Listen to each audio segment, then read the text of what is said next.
Few of the monsters that evolution created have been so successful at hurting us as the variola virus, responsible for smallpox. The carnage it caused was so terrible and merciless that it compelled humankind for the first time to act truly globally.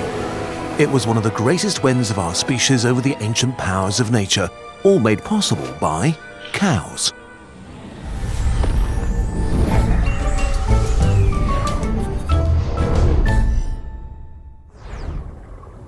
Variola is a virus, a tiny machine that only seeks to reproduce itself. Evidence of it has been found in Egyptian mummies and in writing from India and China as old as 3,000 years. 1,300 years ago, smallpox killed up to a third of Japan's population. By the 1600s, it was one of the major causes of death worldwide. In late 18th century Europe, it killed 400,000 a year. Every third person who went blind did so because of this virus. Even in the 20th century, a hot second ago in history, it still killed at least 300 million people. Smallpox is an abusive monster that returns over and over and over again, killing, maiming, and disrupting societies. How could variola be so incredibly deadly for so long, and how could we have forgotten its horror so quickly? In 2023, there are only 2 laboratories left where the living virus is officially stored for research, in Kosovo, Russia, and Atlanta, USA, which is certainly a good idea because what could possibly go wrong? Let's say that through an unfortunate series of events, the virus got out and you got infected. What would happen to you? How smallpox kills. Variola is highly infectious and catches a ride in small droplets you breathe in. Immediately, it begins to infect the cells that line your throat and starts killing them to cause chaos. Why? To trick your body into giving it a lift. Whenever cells in your body die a violent death, your immune cells immediately stream to the site of infection to help out. In this case, that backfires horribly.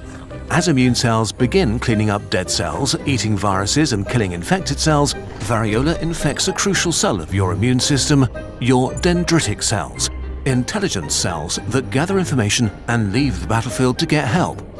They enter your lymphatic system, a highway network that spans your entire body and connects hundreds of immune bases.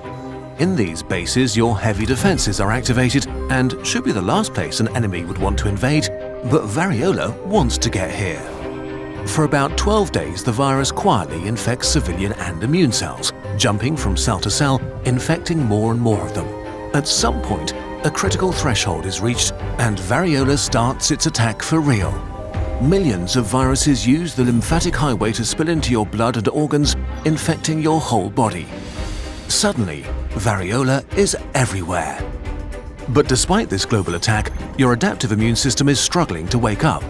Your immune cells look for and use critical transmitters called interferons to mobilize the body against viruses.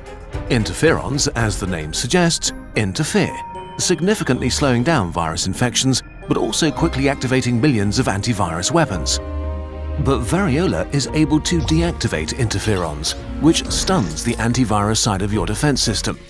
Other systems would usually help, like the complement system, a sort of mobile minefield that can destroy viruses. But variola manages to shut this down too. And so, with little resistance, variola spreads everywhere and infects billions of your cells all over your body. Among the infected are your capillaries, the smallest blood vessels in your body, which die in great numbers. All this death activates an immune cell that you really don't need right now, but that's attracted by death, the neutrophil. Normally an efficient killer of invaders great and small, it's not very effective against smallpox. And even worse, neutrophils fight by vomiting deadly chemicals, which kills even more of your cells. On top of that, they order inflammation, fluids streaming from your blood vessels into your tissue. All over your body, as first millions, then billions of your cells die, you get a rash that only gets worse and worse. Pus and cellular junk fills it up as your body swells up with hundreds of lesions all over your skin and inside, even on your organs, all filled with billions of variola viruses. Now, the critical phase begins. As you fight for survival, you burn up in a high fever. Thousands of battlegrounds drain your blood of fluid that streams into your tissue and organs. Blood clotting appears all over your body, while floods of toxins from dead cells build up and can cause organs to fail. Your lungs fill up with fluid, making it harder and harder to breathe. One of two things happens now. Either your immune system wrestles back control, heavy weapons have been dispatched, killing infected cells, cleaning up the thousands of infections one by one, killing variola wherever it can be found so you can slowly begin to recover. The immune system will forever remember variola, making you immune forever. Or you die, overwhelmed by the infection and your immune system's panicked reaction to the body-wide infection. About a third of people who contract smallpox don't survive. And if you survive, you're very likely branded by scars and may even lose your eyesight or hearing. For thousands of years, this terrible disease ravaged the world, leaving death and destruction, traumatized and maimed survivors. Until one day, humanity said, "Enough. Why don't we have smallpox anymore?" Smallpox is one of the worst diseases humanity has ever known. A murderous, family-destroying, life-ruining monster. There was nothing you could do for the infected, but people noticed that if you survived, you were immune. So out of desperation, they came up with the dangerous practice of variolation. Take scabs from an infected person that had a mild case of smallpox, let them dry out, and grind them to a fine powder. Then blow the powder up the nostril of a patient or scratch their skin with it. If things went well, they only got a mild version of smallpox and gained immunity against the disease. Variolation probably worked because it introduced variola in a part of the body the virus wasn't prepared for, disabling most of its nasty tricks. And because the inoculation was left to dry out, that damaged the virus so it couldn't cause the full disease. Unfortunately, 2 to 3% of all patients still died because they got the smallpox or suffered other diseases as a result of treatment. Still, smallpox was such a horrible and to some degree unavoidable disease that people took the risk for themselves and their children. Variolation spread around the globe while variola continued to kill millions. A victory over the virus only became a real possibility when scientists realized that it wasn't necessary to variolate with the real smallpox disease, but much safer to use material from cowpox, a variant that affected, surprise, cows. A truly revolutionary step, and only a few years later, this led to one of humankind's most outstanding achievements, vaccinations. The innovation was simple. Instead of using the real virus to train the immune system, use a related virus, cowpox, that was only mild but also gave you immunity.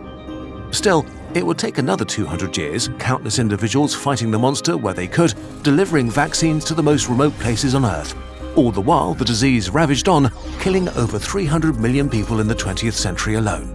In 1966, the World Health Organization decided that humanity had to come together in a final, major effort. A global smallpox news network based on residents in hotspots was created, tackling local outbreaks of the virus.